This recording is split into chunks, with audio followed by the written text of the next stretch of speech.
There are basically two things that are up for debate. One of them, of course, is the demands of the farmers themselves. Actually don't think MSP is fair. I don't think it's feasible. And the second thing, of course, is whether this clampdown against the farmers and their right to protest is the right way to go. Both these things are actually running parallel. But Gaurav, how would you respond to what Preeti says? She says there's a new toolkit in town to paint them as anarchists this time. Answer what Preeti has said.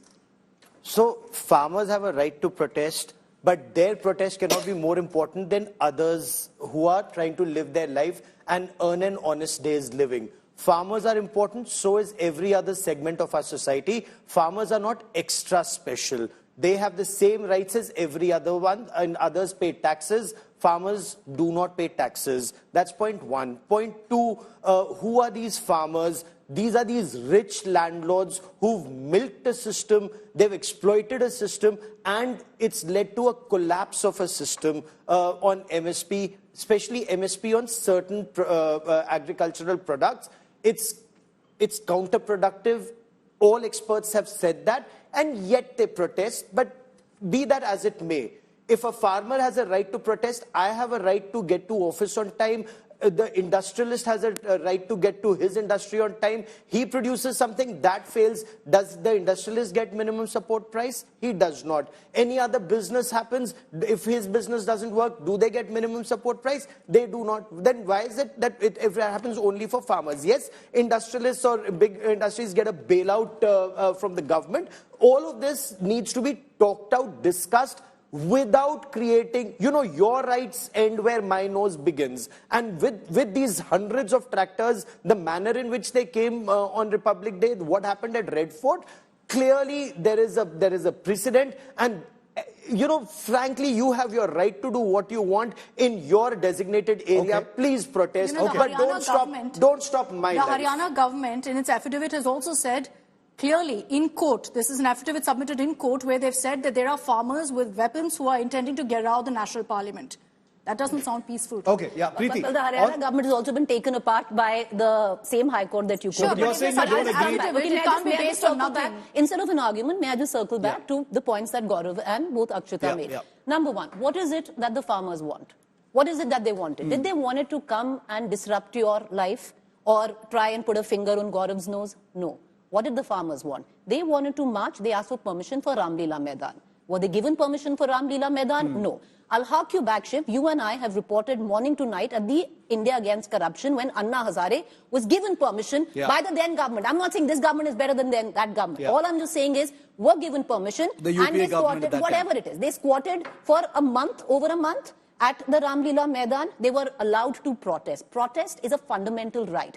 These farmers have asked for the Ramlila Maidan to protest. Leave alone access to the Ramlila Maidan, they were not even allowed to enter Delhi. They were not looking to make life difficult for Is it about intentions? Is it about intentions? No, how can you preempt? I just want to finish. I didn't interrupt you. If the MSP demand is so ridiculous. You can't preempt intention, right? The last time around, for practically a year, all of us called, not all of us, many of us, called these farmers Khalistanis, right? Anarchists, Khalistanis. Ultimately, whatever went down, the Prime Minister said कि हमको समझाने से, and which was a very right thing to say, कि हमको, the laws might be good, पर हमको किसानों को समझाने में थोड़ी चूक रह गई. That's why those laws were taken out. That's why all of these reassurances were given. Now I'll just come back to the point that I was making. What did they ask for? They asked access. They asked access to the Ramlila Maidan. They were not given it. They were not looking to make... Perhaps it's because of what happened on Republic Day. Yeah, but why did Republic Day also happen? Perhaps for a year you didn't allow them access to Ramlila Maidan. So let's look at it in totality. Number two, which the other... And, the right to protest, again, I will say, is a fundamental right. History stands testimony. Occupying public spaces is how people have protested in this country. But surely intention also matters. You can't preempt intention. You can't preempt. You can't use rubber bullets. You can't preempt a law and order use rubber bullets and preempt intention. So let me explain to you. Let me explain to you. One second. Not the rubber bullets or the tear gas. One second. The other point of Gaurav. I'm saying you can't. May I just take the other point? No, just quickly. May I take the other point of Gaurav? I'll just make one point. I'll just make one point. Let Preeti answer that last point on Gaurav and then Akshita and Gaurav. Gaurav made a point that these are rich farmers coming in their SUVs.